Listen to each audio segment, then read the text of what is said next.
Buenos días, nosotros somos el grupo 1 de la sección 1 y les vamos a presentar sobre la enfermedad del Parkinson. Yo soy María Celeste Castillo y les voy a presentar algunas generalidades y más tarde la fisiopatología. Bueno, el Parkinson es una de las enfermedades neurodegenerativas más comunes. Es de hecho la segunda más común en Estados Unidos y tiene una prevalencia de 160 por cada 100.000 personas.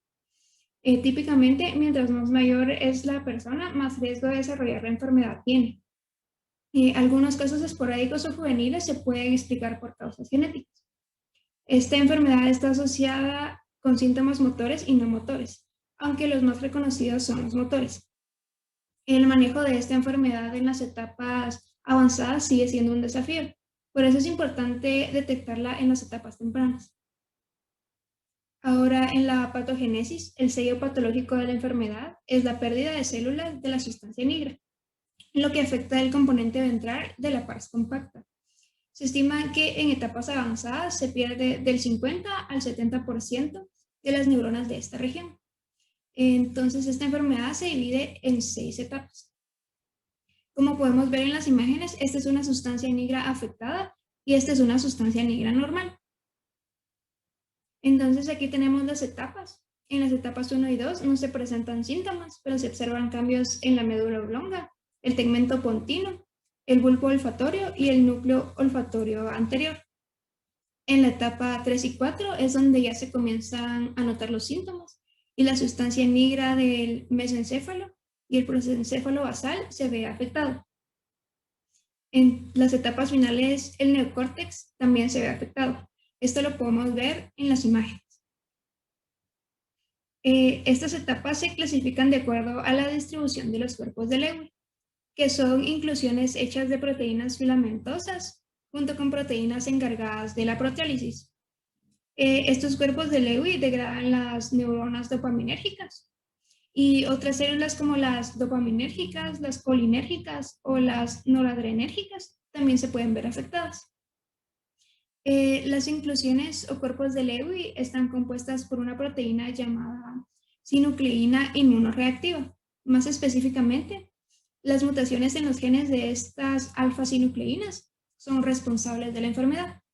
Y los cuerpos de Lewy los podemos observar en las imágenes de aquí.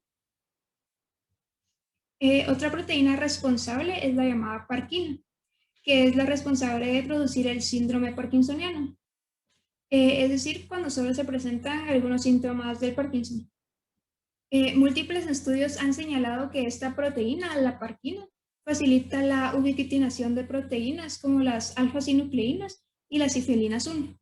Dicha ubiquitinación forma los cuerpos de Lewy y esto ha hecho que se piense que el sistema ubiquitina-proteasoma como un potencial candidato del desarrollo de la muerte celular.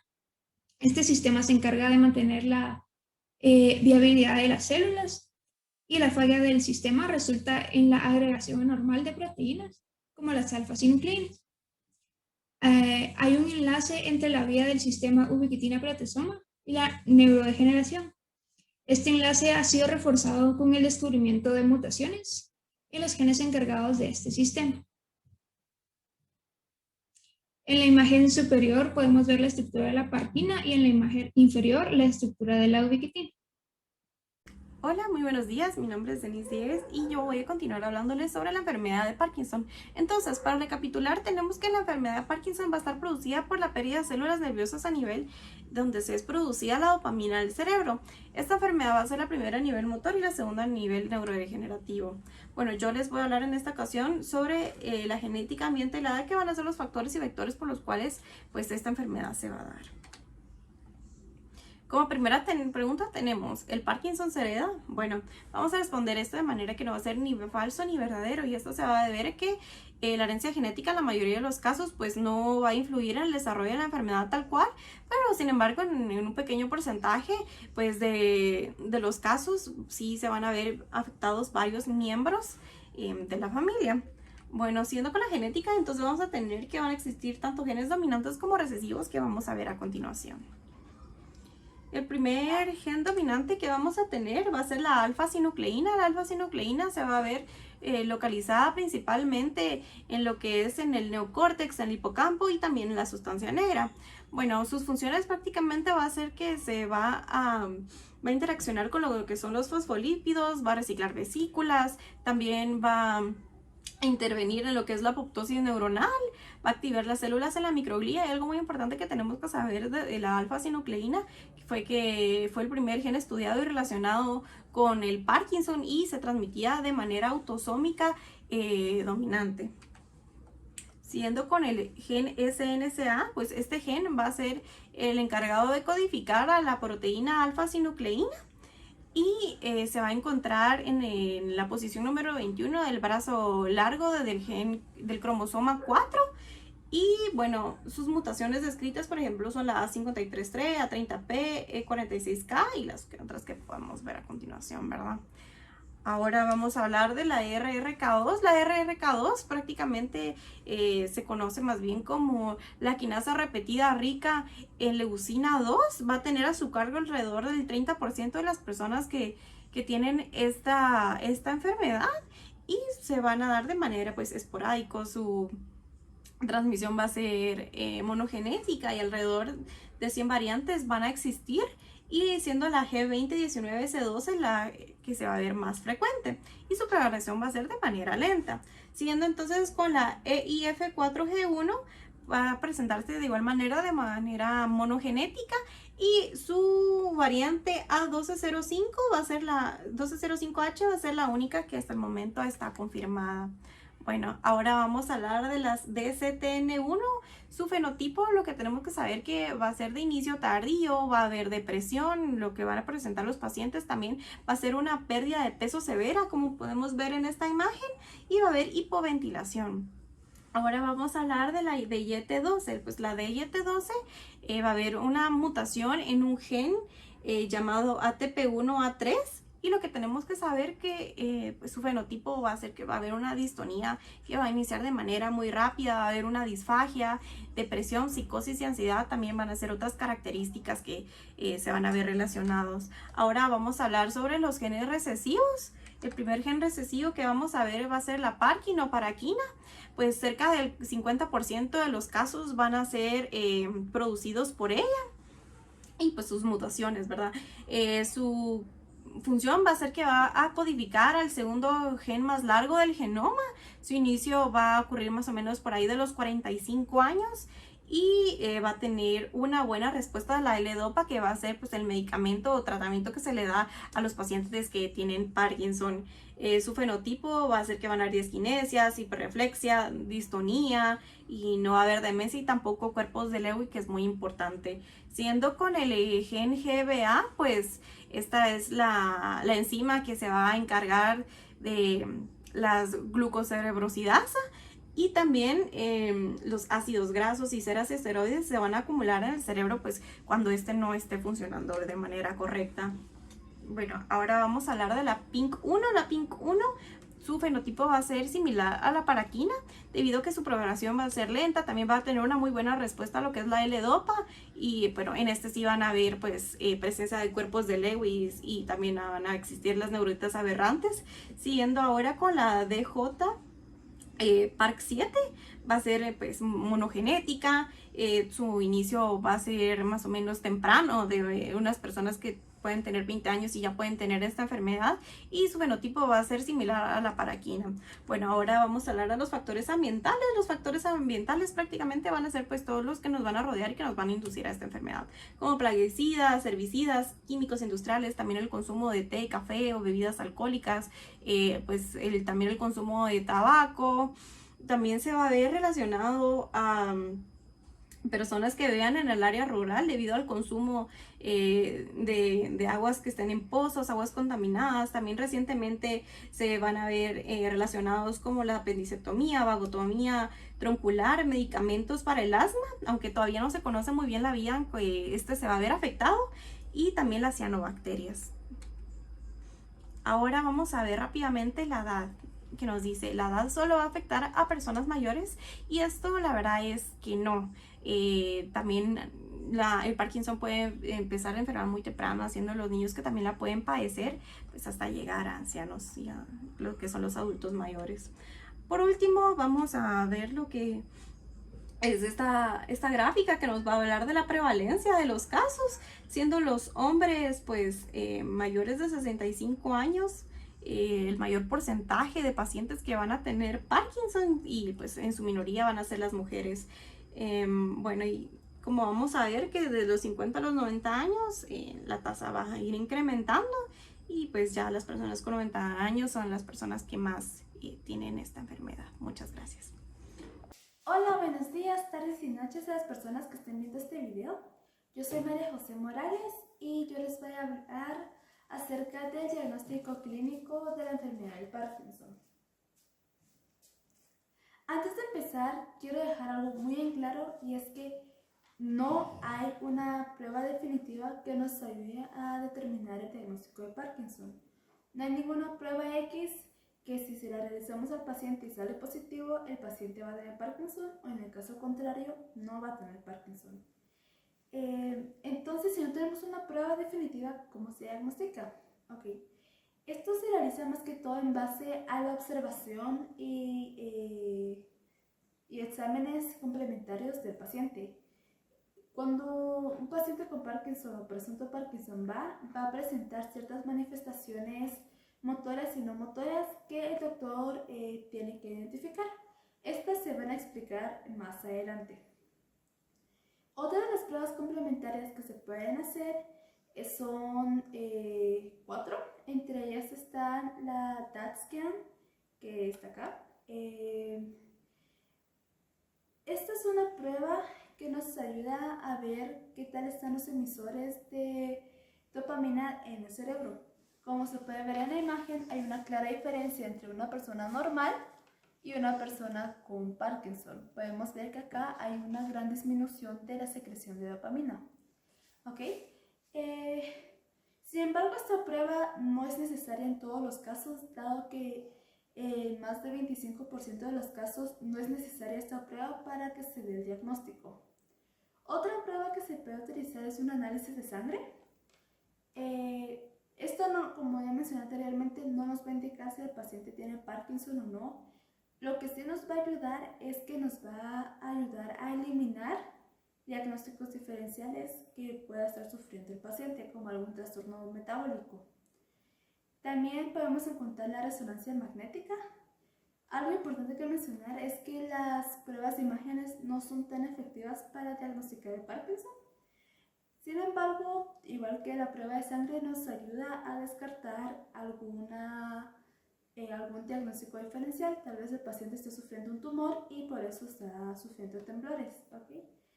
Una de las últimas pruebas que se realizan, y por lo general es la que termina de diagnosticar al paciente, es una dosis de carbidopa levodopa en cualquiera de sus presentaciones. Este medicamento se utiliza en pacientes con Parkinson. Entonces lo que se hace es administrarle una dosis de esta medicina al paciente y ver su progreso. Si el paciente presenta mejoras significativas, esto quiere decir que lo más probable es que sí tenga Parkinson, y ahí se confirma el diagnóstico.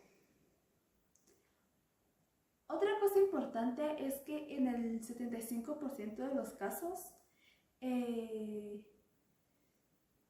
sí es confirmado el diagnóstico de Parkinson en las autopsias. El otro 25% no era un diagnóstico diferencial.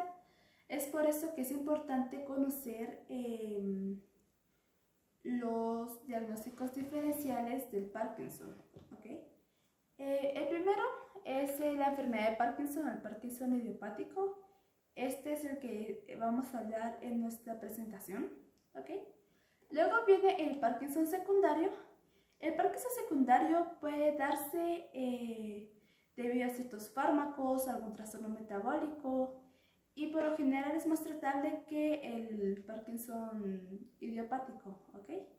Luego también tenemos al Parkinson Plus. Podemos encontrar de las personas que sufren de demencia o atrofia, también una deficiencia supranuclear, acá también. Otro diagnóstico diferencial puede ser que hay ciertas enfermedades heredodegenerativas que también puede provocar ciertos síntomas que se pueden confundir como Parkinson. Entre estos podemos encontrar a la enfermedad de Huntington, también a la enfermedad de Machado-Joseph. ¿Okay? Muchas gracias por su atención. Doctora, buenos días. Mi nombre es Carlos Acevedo. Yo le estaré hablando acerca del manejo temprano de la enfermedad de Parkinson. Empezaremos con los cuidados iniciales del paciente, enfocándonos en los cuidados que deberá tener la familia con el mismo. Como ya habrá escuchado anteriormente, el Parkinson se caracteriza por signos o síntomas como lo son rigidez, temblores, lentitud en movimiento, lentitud en marcha, bradicinesia y en algunos casos se puede asociar a disfagia. Entonces, como primer punto en el cuidado de la familia tendremos establecer un buen estado anímico del paciente. Esto nos ayudará no solamente a que el paciente tenga una mayor aceptación de la enfermedad, sino que tenga una buena relación con su cuidador.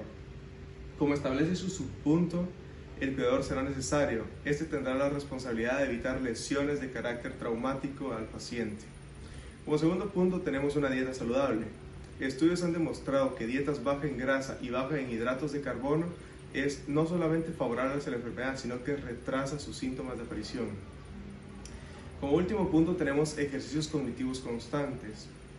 Específicamente la familia nos apoyará a nosotros como médicos en los ejercicios del habla. La comunicación será vital para el paciente. La familia deberá seguir ciertas normas como lo son pausas y respiraciones para que el paciente con Parkinson pueda articular de mejor manera sus frases. Luego tenemos los cuidados terapéuticos. Estos cuidados terapéuticos irán acompañados de fármacos. Entonces, estos empezarán con terapia física, específicamente ejercicios aeróbicos. Los ejercicios aeróbicos nos ayudarán a que el paciente evite la atrofia de músculos y articulaciones. Al mismo tiempo, se ejercerá danza, específicamente el tango argentino. Estudios del mismo país ya mencionado han demostrado que este tipo de tango ayuda a varios síntomas y a retrasar los mismos del Parkinson, específicamente uno, que es el congelamiento de la marcha. Este se caracteriza por la ausencia total o parcial de la capacidad de marcha. Luego, como ya mencionamos anteriormente, serán acompañados de fármacos como lo son antagonistas dopaminérgicos y amantidina, ambos en bajas cantidades, pero estos luego lo explicará mi compañero más adelante en el video. Por último, tenemos la terapia ocupacional. La terapia ocupacional, por definición, es el uso terapéutico de actividades de trabajo, cuidado y juego para devolver al paciente sus capacidades motrices finas. Recordemos que estas capacidades son el uso de músculos pequeños o en menor cantidad. Esto con el fin de devolver un mejor estatus de vida al paciente y su funcionalidad completa e intacta en la mayor cantidad posible a la sociedad. Buenas tardes, yo soy Mario Alberto Rojas Taracena y les voy a hablar sobre las complicaciones motoras del Parkinson. En primer lugar, las disquinesias. Estos son movimientos involuntarios anormales, afectan normalmente las 4 extremidades y son más generales en pacientes que llevan ya tiempo con la enfermedad. Existen bastantes subdivisiones de disquinesias. Los temblores, que son los movimientos oscilatorios, son rítmicos y regulares. Estos pueden variar su longitud y su duración, también su intervalo de tiempo, y son causados por los músculos agonistas y antagonistas. Las distonias son movimientos musculares involuntarios. Como se puede ver en la imagen, estos llevan a una postura extraña y anormal. El balismo es una de las subdivisiones más graves. La razón por qué esta es la más grave es muy sencilla, ya que el balismo afecta a los dos lados del cuerpo. Puede llegar a durar de días hasta semanas. Y estar en una posición así por bastante tiempo puede llevar a diferentes complicaciones. Los tics, estos son Son rápidos, son frecuentes, muy repetitivos. Estos no tienen un intervalo que uno pueda detectar ya que pasan en cualquier momento. Y su duración pueden ser tics que duren minutos o incluso segundos. No importa, pero siempre hay una variación de tiempo. Y ahora, otra vez con las complicaciones motoras, las fluctuaciones motoras. Estas ocurren cuando las neuronas se degeneran, que es lo que causa el Parkinson, y el paciente, el medicamento que el paciente consume ya no es utilizable, ya no hace el mismo efecto. Cuando la neurona se sigue degenerando, digamos el levodopa, que es lo que normalmente utilizan los pacientes con Parkinson, les dura, digamos, unas 6 horas. Entre más tiempo pasa con el medicamento, este va a durar menos y menos. Esas 6 horas se vuelven 5, después 4, 3 y así sucesivamente.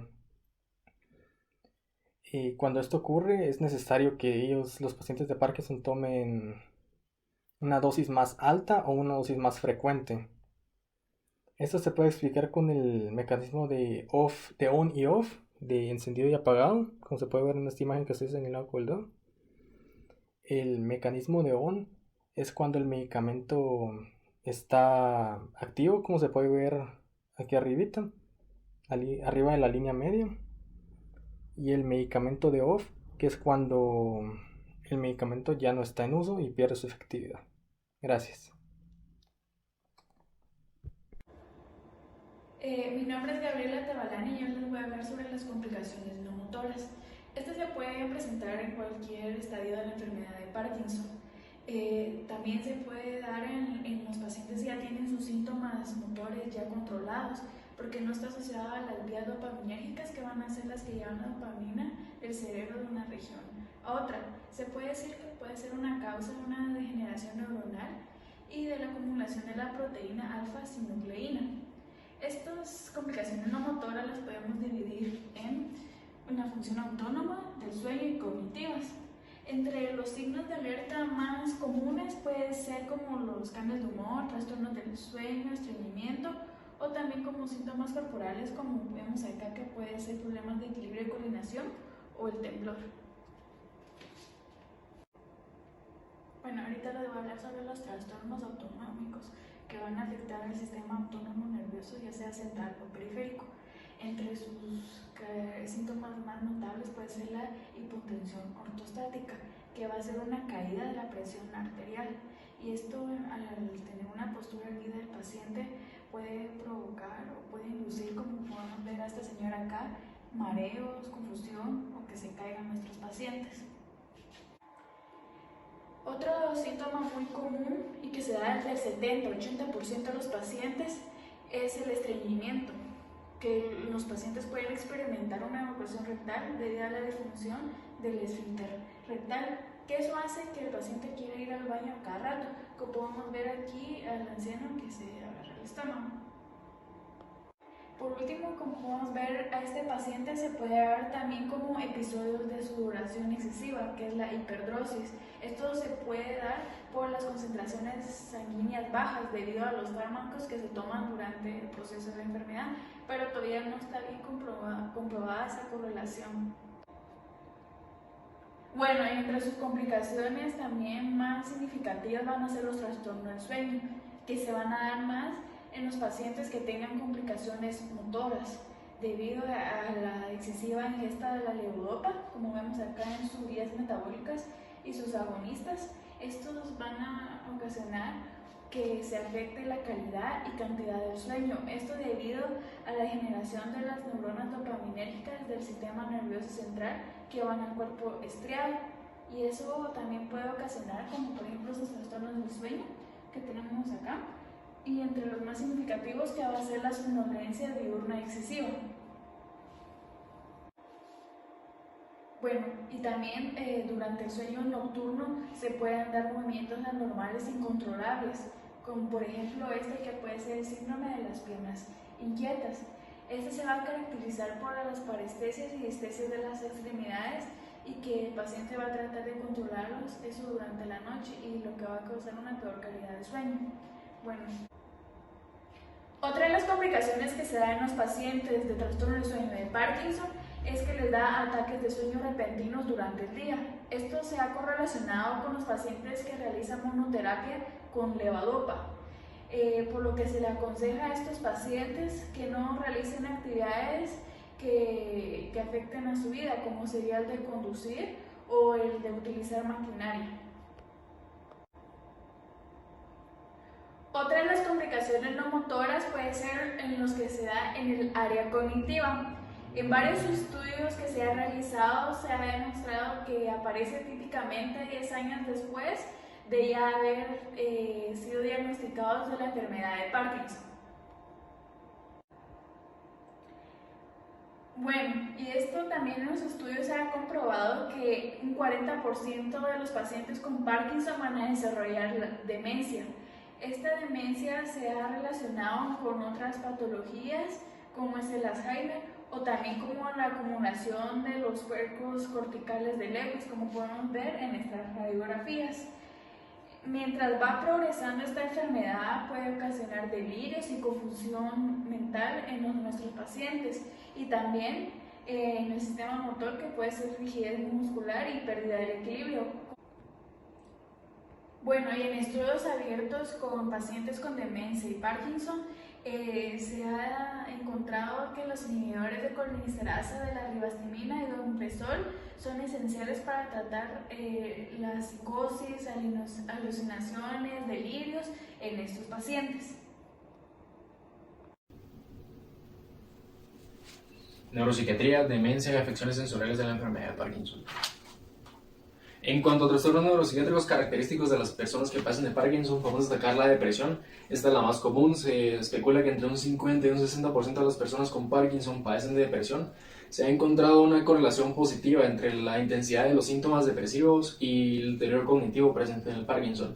Esta se manifiesta de manera conjunta con episodios de ansiedad. En cuanto a trastornos neuropsiquiátricos asociados al tratamiento, podemos destacar dos grandes causas. Una es el tratamiento dopaminérgico y la otra es el tratamiento anticolinérgico. Un fármaco muy común en el tratamiento dopaminérgico es la L-Dopa y se estima que un 40% de las personas tratadas con este fármaco padecen de cuadros psicóticos que se caracterizan por la presencia de alucinaciones visuales. Entre un 5 y un 25% de estas personas presentan cuadros confusionales caracterizados por delirio y también presentan trastornos afectivos que se caracterizan por manifestaciones peculiares en el estado anímico. Esta puede ir desde euforia a simplemente sentirse bien e inclusive manifestar acciones peligrosas. También hay trastornos sexuales a nivel patológico con una presencia de hiperactividad sexual, es más común en los hombres, y también hay trastornos del sueño caracterizado por pesadillas, terrores nocturnos, somnolencia diurna, y se estima que un 25% de los pacientes tratados de manera crónica con tratamientos dopaminérgicos padecen de insomnio. En cuanto al tratamiento anticolinérgico, este es muy común al dopaminérgico en cuanto a la psicosis, sin embargo acá es más fuerte, sin embargo es menos común, pero de igual manera se manifiesta con alteraciones visuales. Demencia en la enfermedad de Parkinson. La demencia es un síndrome crónico y progresivo caracterizado por deteriorar las funciones cognitivas. Por lo tanto, pues afecta la memoria, afecta los pensamientos, suele desestabilizar emociones, tiene repercusiones motrices. Y en el Parkinson pues es común. La causa en el Parkinson pues es el deterioro cognitivo. Suele aparecer entre 10 a 15 años tras la aparición de los síntomas motores característicos del Parkinson y se estima que un 40% de las personas con Parkinson desarrollan demencia a lo largo de la evolución de su enfermedad. En cuanto a la fisiopatología, pues es la presencia de cuerpos de Lewy en la sustancia negra. Los cuerpos de Lewy son depósitos anormales de proteína. Esta proteína es llamada sinucleína y cumple funciones en cuanto a la comunicación entre neuronas. Sin embargo, esta puede irse plegando de manera errónea y una proteína mal plegada pues es un prión, y estos priones se alejan en la sustancia negra en el caso del Parkinson. En cuanto a signos y síntomas, pues son los generales en cuanto a la demencia, los que dije en un principio, y suele asociarse a signos y síntomas característicos del Parkinson, como la inestabilidad postural. Las alteraciones de la marcha son mucho más frecuentes y el deterioro motor es acelerado en las personas que padecen de demencia y Parkinson, en contraste a las personas que solamente padecen de Parkinson. En cuanto al diagnóstico, este es puramente sintomatológico, se basa en la exploración física, en el estado mental y se realizan pruebas complementarias de imagen. Sin embargo, estas son solamente para descartar otros tipos de demencia. En cuanto al tratamiento, pues no tiene cura, sin embargo se recomiendan medidas de seguridad y de apoyo, pero se pueden utilizar algunos fármacos como los inhibidores de colinesterasa, que cumplen funciones y pueden ayudar en las funciones cognitivas. También agentes antiparkinsonianos como la levodopa y antipsicóticos atípicos como la pimavanserina. Los antipsicóticos atípicos pueden ayudar a disminuir las alucinaciones y los delirios. Afecciones sensoriales. En cuanto al sistema del olfato, pues un 90% de las personas con Parkinson desarrollan hiposmia. La hiposmia suele utilizarse como un marcador presintomático debido a su inicio precoz, ya que esta puede aparecer inclusive antes de los signos y síntomas característicos del Parkinson, como son los problemas motores. En cuanto a alteraciones visuales, pues hay disminución de la agudeza visual, hay problemas de la motilidad ocular y hay problemas en la discriminación de colores. Esto es debido a los niveles bajos de dopamina en el Parkinson. También hay movimientos acádicos, nistagmo y alteraciones pupilares. Estas alteraciones pupilares se manifiestan con problemas de contracción pupilar, por lo tanto pues puede haber problemas en el sistema nervioso autónomo. Las personas con Parkinson también desarrollan hipoacusia y presentan dolor. Este dolor puede ser causado por el sistema nervioso central, por el problema que tienen, o bien puede ser una consecuencia de los problemas motores característicos del Parkinson. Además, las personas con Parkinson tienen alteraciones gustativas en un 27% y este 27% de personas pues tienen una disminución del gusto. Hola, mi nombre es Jenner Letona y yo les voy a hablar sobre el tratamiento de la enfermedad del Parkinson. Los medicamentos son el tratamiento principal para tratar esta enfermedad. Estos medicamentos ayudan a aliviar la sintomatología. Sin embargo, llegan a causar efectos secundarios. Cabe recalcar que algunos medicamentos llegan a perder su eficacia. Existen dos objetivos principales para los tratamientos de la enfermedad del Parkinson, que son controlar lo mejor posible la sintomatología y minimizar los efectos secundarios. Los medicamentos que se utilicen en el Parkinson inicial pueden ir cambiando mediante esta enfermedad vaya avanzando. Los medicamentos principales para tratar la enfermedad de Parkinson son los agonistas de la dopamina, los inhibidores MAO-B y la levodopa. Los agonistas de la dopamina causan un efecto similar a la dopamina. En ellas podemos encontrar el pramipexol, el ropinirol y el parche transdérmico de la tigotina. Los agonistas dopaminérgicos son fármacos de elección. Se les recomienda a las personas la utilización de estos medicamentos antes de los 65 años, ya que causan menores complicaciones motoras como fluctuaciones y diquinesias que la levodopa. Los inhibidores MAO-B. Estos evitan que el cerebro descomponga más rápidamente su dopamina natural. En ellos podemos encontrar la rasagilina y la selegilina. Estos medicamentos son eficaces en el Parkinson precoz o en los síntomas leves. La levodopa ayuda a reemplazar la dopamina en el cerebro. Existen distintos tipos de presentación de la levodopa, que son de liberación inmediata, de liberación prolongada y los solubles. Como terapia sintomática se recomienda iniciar con un agonista dopaminérgico a dosis muy bajas. Sin embargo, también se recomienda añadir o cambiar a levodopa cuando la respuesta terapéutica no es subóptima o existen efectos adversos. La levodopa en el transcurso del tiempo o el avance de la enfermedad llega a perder su eficacia más rápidamente. En estos casos los pacientes sienten que sus síntomas regresan antes de la siguiente dosis de levodopa. Los médicos a cargo pueden tomar la decisión de cambiar la frecuencia de dosis de la de levodopa o añadir un medicamento que alargue el efecto de la levodopa, que puede ser la entacapona, o añadir un inhibidor MAO-B como la selegilina o la rasagilina. Tener demasiada levodopa en el organismo puede ocasionar movimientos anormales involuntarios que pueden llegar a ser molestos para los pacientes. Entonces el médico tiene que equilibrar las molestias de la enfermedad como las molestias del medicamento. En este caso puede reducir las dosis de levodopa o implementar otro medicamento llamado amantadina. Los tratamientos no motores como el estreñimiento, la depresión, la falta de sueño, entre otros, pueden ser tratados con cualquier otro medicamento. Sin embargo, si estos síntomas no se tratan, pueden empeorar los síntomas motores de la enfermedad del Parkinson. La cirugía de estimulación cerebral profunda. Esta cirugía se debe considerar si las complicaciones motoras no mejoran con la variación de medicamentos.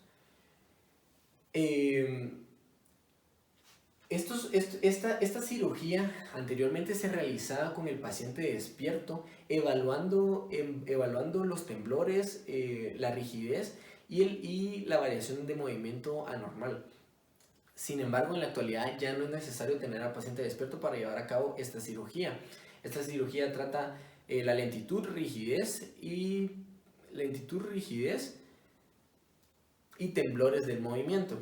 Existe un nuevo tratamiento que se llama la bomba de levodopa. Este consiste en un gel que ingresa directamente al organismo, incrementando los niveles de levodopa. Varias investigaciones han demostrado que prolonga el tiempo sin sintomatologías de los pacientes y causa menores movimientos anormales que las tabletas de liberación inmediata de levodopa. Como tratamientos complementarios o terapias de apoyo, es fundamental el ejercicio periódico, la fisioterapia cuando hay problemas de movimiento, la terapia del lenguaje si hay problemas de voz o complicaciones para tragar, también la asesoría psicológica, ya que necesitamos tener óptimos a nuestros pacientes, y los antidepresivos, ya que estos pacientes caen en una depresión muy grande, los cuales pueden empeorar, como ya habíamos mencionado, los síntomas motores. Algunos tratamientos de apoyo como yoga, los masajes, la acupuntura, también pueden ayudar a la mejoría de estos pacientes. Gracias.